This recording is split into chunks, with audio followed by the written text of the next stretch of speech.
दोस्तों नमस्कार, मैं हूं विनीता यादव।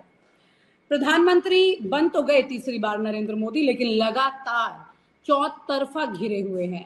इस बार इस तरह से घिरे हैं कि इस वक्त उन्हें खुद अपनी ही पार्टी के अंदर नेताओं की बगावत का सामना करना पड़ रहा है। कुछ उनकी तरफ से भी बागी हो रहे हैं सामने वालों के लिए। जी, मैं बात कर रही हूँ उत्तर प्रदेश की भी, साथ में बात कर रहे हैं हम इस वक्त उनके धर्म की खास लाइन को लेकर के भी, जो कि उनके लिए वोट का एक बड़ा मुद्दा भी रही है। लेकिन अब उनके हाथ से वो भी खिसकता दिखाई दे रहा है। कभी एक तरफ शंकराचार्य उनके खिलाफ बोलते दिखाई दे रहे हैं, जो कि यमराज के सामने उनके कर्म कैसे होंगे, इस तरह की भाषा तक पहुंच गए हैं। अब वहीं पर दूसरी तरफ उत्तर प्रदेश की भी कुर्सी हिलाने में उनके साथी लगे हुए हैं। कुल मिलाकर के इस वक्त बीजेपी में खुद कई खेमे बन रहे हैं, इसकी चर्चाएं जोरों पर हो रही हैं। अखिलेश यादव ने भी कहा है कि बीजेपी में अब दो गुट बन चुके हैं, और ये दो गुट जो है उत्तर प्रदेश में तो साफ दिख रहे हैं, लेकिन क्या वाकई में और जगह भी ऐसी तस्वीर है? आइए बात करते हैं डॉक्टर अनिल सिंह से, सीनियर जर्नलिस्ट हमारे साथ जुड़े हुए हैं। सर, ये एक बड़ी बात ये है कि क्या वाकई में आपको ये लगता है कि इस वक्त बीजेपी कई गुटों की एक अलग तरह की राजनीति से अब जूझ रही है, खासतौर से जब से तीसरी बार के गिरे हुए परिणाम उनके सामने आए? देखिए, सबसे पहले तो हमें ये बात समझना होगा कि इसका मूल कारण क्या है। जिस तरीके से उत्तर प्रदेश में बीजेपी के हाथ से 30 से 35 सीटें निकली है, इसके वजह से बीजेपी समीक्षा कर रही है कि आखिर ऐसा क्या हुआ, क्यों हुआ। इतना बड़ा डिबेकल जहां पे बीजेपी 80 सीट लाने का दावा कर रही थी, योगी आदित्यनाथ कह रहे थे कि 80 सीट तो हम ही दे रहे हैं। इस परिस्थिति में बीजेपी में जिस तरीके से समाजवादी पार्टी का उत्थान हुआ है, कांग्रेस के अपने लोग जीते हैं, इसका समीक्षा में जो रिजल्ट आ रहा है, उस रिजल्ट से बीजेपी बौखलाई हुई है। और इस हार का ठीकरा किसके सर पे फोड़ा जाए, ये सबसे बड़ा प्रश्न है। तो कुल चुनाव मिलाकर का जो रिजल्ट है उसने इस वक्त अफरा तफरी मचा दी है बीजेपी में। इसका मतलब इस बार के लोकसभा परिणाम की वजह से हो रहा है, इसका मतलब ये सब कुछ? देखिए, हकीकत तो ये है कि चुनाव में एक ही आदमी था, नरेंद्र मोदी। नरेंद्र मोदी के नाम पे चुनाव लड़ा गया, नरेंद्र मोदी के नाम पे बीजेपी को वोट मिला, और जो वोट बीजेपी को नहीं मिला वो भी नरेंद्र मोदी के नाम पे ही है। लेकिन चूंकि सरकार के प्रधानमंत्री हैं, तो इस बात की पुष्टि कौन करेगा? तो जितने लोग हैं वो अलग अलग परिदृश्य से अपनी बातों को कह रहे हैं। योगी आदित्यनाथ कह रहे हैं कि हम ओवर कॉन्फिडेंट थे, जिसकी वजह से हमें वहां पे इतनी सीटों का घाटा उठाना पड़ा। बीजेपी पार्टी की समीक्षा आकलन में बात आ रही है कि कुछ गड़बड़ियां टिकट के डिस्ट्रीब्यूशन में हुई है, जिसके वजह से बीजेपी की शिकस्त वहां पे हुई है। तो इस पे पार्टी में एक राय नहीं बन रही है, और सामने वाला तो ये समझ रहा है कि बीजेपी में इंटरनल कंट्राडिक्शन इतना हो गया है कि ये पार्टी अपने ही सरकार के लोगों को उत्तर प्रदेश सरकार के खिलाफ खड़ा कर रही है। अब जिस प्रकार से उत्तर प्रदेश के उप मुख्यमंत्री, उत्तर प्रदेश बीजेपी के अध्यक्ष आके यहाँ पे राष्ट्रीय अध्यक्ष जेपी नड्डा से मिले हैं, ये क्या दिखाता है कि सब कुछ सही नहीं है। तो जिम्मेवारी को फिक्स करने की बात की जा रही है, और इस फिक्सेशन में पार्टी में अंदरूनी कलह और तनाव बढ़ रहा है, और स्पेकुलेशन ये आ रहा है यहाँ पे बड़ा कि सवाल ये फिक्सेशन है या फ्रस्ट्रेशन है? देखिए, ये ठीकरा फोड़ना है कि इस हार का जिम्मेवार कौन है।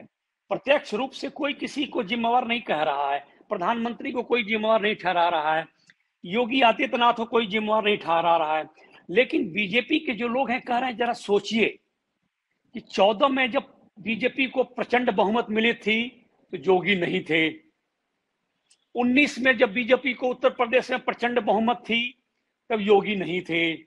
अरे 24 में जब चुनाव हुआ योगी थे तो बीजेपी की लोटियां डूब गई। तो पार्टी अप्रत्यक्ष रूप से हार का जो ठीकरा है वो आदित्यनाथ पे फोड़ रही है, लेकिन कह नहीं रही है। लेकिन ये हकीकत यही है कि 14 में आदित्यनाथ नहीं थे, 19 में आदित्यनाथ नहीं थे, तो बीजेपी प्रचुर मात्रा में जीती। तो क्या बनारस में जितनी कम वोटों से प्रधानमंत्री नरेंद्र मोदी इस बार चुनाव जीते हैं, उसका ठीकरा भी वो योगी आदित्यनाथ पर फोड़ सकती है क्या? बनारस में प्रधानमंत्री जो कम वोटों से जीते हैं, इसका एकमात्र कारण विपक्ष का कंसोलिडेशन है। विपक्ष के जो वोट हैं, जो कांग्रेस के वोट थे, जो समाजवादी पार्टी के वोट थे, जो अन्य दलित वर्ग के वोट थे, वो सारे वोट बीजेपी के खिलाफ पड़े हैं। इस वजह से एक मामूली इंसान जो वहां के उत्तर प्रदेश का अध्यक्ष है कांग्रेस का, वो खड़ा हुआ और वो इतना भयंकर टक्कर दे पाया। तो इसमें प्रधानमंत्री की या मुख्यमंत्री की कोई भूमिका नजर नहीं आती है। इसमें भूमिका विपक्ष के कंसोलिडेशन की है। विपक्ष एक जगह हो गया और ये वोटों का कंसोलिडेशन एक जगह हुआ, जिसकी वजह से प्रधानमंत्री कम मार्जिन से जीते हैं। विनीता। लेकिन सर, बड़ा सवाल ये है कि आज की तारीख में दिल्ली और लखनऊ के बीच में, ये तो पिछले कई साल हो गए हैं, एक अजीब सा द्वंद्व बना हुआ है। और बात पर यहाँ तक कि 2022 के चुनाव के दौरान भी दिल्ली और लखनऊ के बीच में बड़ी दूरी थी। अब यहाँ पर एक सवाल बड़ा ये भी हो जाता है कि अमित शाह, जो कि खुद को नेक्स्ट पीएम सोचना की कोशिश कर रहे थे, ऐसे प्रोजेक्शंस उनके चल रहे थे इंटरनली, अब वहीं पर योगी आदित्यनाथ उनके मेन प्रतिद्वंदी हो जाते हैं। लेकिन ऐसी परिस्थितियां जब वो खुद ही पूरी तरह से, पूरा स्ट्रक्चर जो है बीजेपी का, वो खुद कमजोर हो रहा है, ऐसे में आपसी द्वंद करके इनको कौन सी बड़ी चीजें हासिल होने वाली हैं, ये भी बड़ी बात है। क्योंकि अगर दो गुट बन करके चल रहे हैं और ये दो गुट भिड़ जाते हैं तो इनके हाथ क्या लगेगा? यहाँ तो फिर कांग्रेस की विनिंग हो सकती है चीजों में आगे जाके 27 के लिए। देखिए, ये एक पत्रकारों का स्पेकुलेशन है कि ये दो लोग प्रधानमंत्री के दावेदार हैं। बीजेपी का जो संगठन है वो बिल्कुल किसी और तरीके से काम करता है। संगठन के पीछे एक महासंगठन है जिसका नाम आरएसएस है। आरएसएस बीजेपी को रिमोट के माध्यम से कंट्रोल करता है और आरएसएस ही एक वास्तविक शक्ति है जो बीजेपी को जीतने में और जीत तक पहुंचाती है। इसलिए व्यक्ति वहां तय नहीं करेगा कि हम प्रधानमंत्री बनेंगे, वहां पे आरएसएस तय करेगा कि प्रधानमंत्री देश का कौन होगा। इसलिए बात एक क्लियर कट समझनी चाहिए। पत्रकारिता का जो आकलन है वो बिल्कुल एक तरफा है। ये बात कतई गमारा नहीं है कि प्रधानमंत्री के पद के दो दावेदार हैं। ये न 3 में है न 13 में है। प्रधानमंत्री तो वही होगा जो संघ का विश्वास पात्र होगा। संघ को ऐसा आपको लगता है सर? संघ का विश्वास पात्र होगा, ऐसा आपको लगता है? अभी भी जब मोहन भागवत, इनको इंद्रेश कुमार जिस तरह से मोदी को लेकर खुलकर बोलते रहे, शंकराचार्य भी बोल रहे हैं, अब तो लगातार फिर से बोल रहे हैं उनको आशीर्वाद की माला पहनाने के बाद भी, फिर भी आपको लगता है कि संघ का व्यक्ति हो सकता है? कुछ ये सारी बातें जो हैं वो अपनी कॉन्स्टिट्यूएंसी को एड्रेस करने की चीज है। ये कोई हकीकत को बयां करने की या एक्सप्लेनेशन करने के तरीके नहीं है संघ के या शंकराचार्य के। ये लोग अपने अपने कॉन्स्टिट्यूएंसी को एड्रेस कर रहे हैं। हकीकत से इसका कोई लेना देना नहीं है। सच्चाई ये है कि जिस तरीके से बीजेपी संगठन के आधार पर काम करती है, करती रहेगी। और हाँ, जिसका रिमोट इनके पास नहीं है, ये कोई मैं नया ये समीकरण नहीं दे रहा हूं, ये बिल्कुल पब्लिक डोमेन में है। आरएसएस निर्धारित करती है। जिस तरीके से आपने देखा कि छत्तीसगढ़ में, मध्य प्रदेश में, राजस्थान में मामूली से पीछे बैठने वाले इंसान को मुख्यमंत्री बनाया गया और राज्य चल रहा है, उसी तरीके से उत्तर प्रदेश, लेकिन उसके बाद ही तो चीजें कोलैप्स भी कर रही हैं। है ये कोई मतलब नहीं है कि आदित्यनाथ ही उत्तर प्रदेश में चला सकते हैं। उत्तर प्रदेश में उनके खिलाफ जनमानस हो चुका है, बुलडोजर के खिलाफ हो चुका है, बुलडोजर को वापस लेना पड़ा, तो चीजें उनके खिलाफ हैं। और एक आम आदमी उनके जगह बैठ के उत्तर प्रदेश को सुचारू ढंग से चला सकता है। अब देखिए आप, क्या मध्य प्रदेश शिवराज सिंह चौहान के बगैर नहीं चल रहा है? क्या राजस्थान वसुंधरा राजे के बगैर नहीं चल रहा है? क्या छत्तीसगढ़ रमन सिंह के बगैर नहीं चल रहा है? चल रहा है। सबको पता है, ये तो सबको पता है कि वो जो नहीं चला रहा है, एक संगठन है, एक संगठन चलाता है इन राज्यों को। और इसी तरीके से ये देश भी संगठन के माध्यम से चलाएगा। सर, ये जो चल रहा है मध्य प्रदेश में, ज्योतिरादित्य सिंधिया, शिवराज सिंह चौहान, वो मोहन यादव की सुनते नहीं है, वो उन्हें मुख्यमंत्री मानते नहीं है। वही राजस्थान की आप बात कर लीजिए, वहां की भी परिस्थितियां ऐसी हैं। कुल मिलाकर के दिल्ली और राज्य के बीच में, बीजेपी के बीच में अच्छी फंडिंग का भी बड़ा खेल चल रहा है। कि कौन दिल्ली तक कितनी मदद पहुंचाएगा, पार्टी को आगे कैसे चलाने के लिए फाइनेंशियल मदद करेगा। ये भी तो बड़े मुद्दे हो गए ना यहाँ पर। और ये दूसरे लोग मानते नहीं थे, पुराने नेता, नए लोगों को ला करके चेहरों को बैठा दिया, वो लोग ये मानते हैं। अब ये भी क्या स्पेकुलेशन है सिर्फ?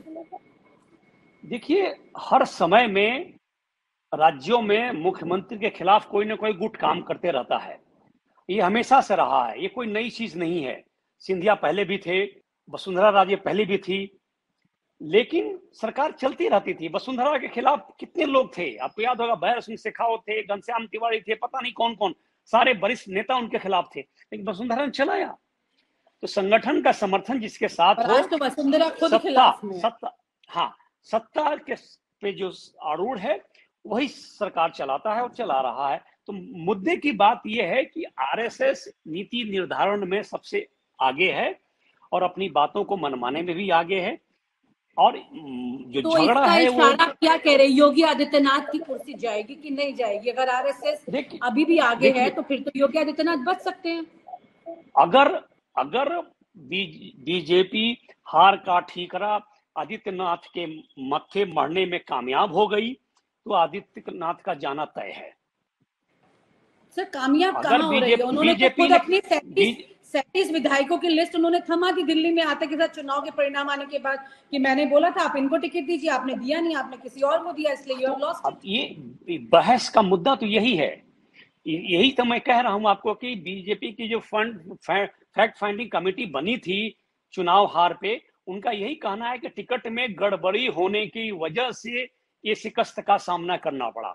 तो अब देखना ये है कि क्या जिस तरीके से बीजेपी अपने पार्टी के नेताओं को ही फोड़ के दिल्ली ला रही है, मौर्या को दिल्ली ले आई, वहां के प्रदेश अध्यक्ष को दिल्ली ले आई, ये लोग अपनी बातें जेपी नड्डा से कर रहे हैं, तो लग रहा है कि सब कुछ सही नहीं है।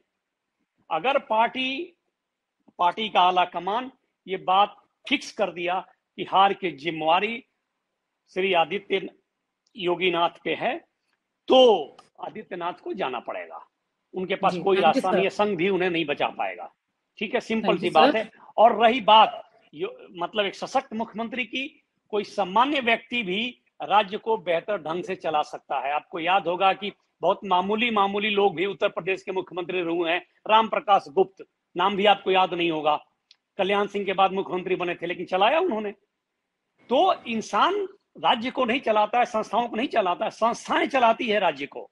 तो एक सिस्टम इनके पास है, एक संगठन इनके पास है। लेकिन अभी तो ये संगठन जो है, अगर सिस्टम की आप बात करें तो वो सिस्टम से ही भिड़ रहे हैं विधायक।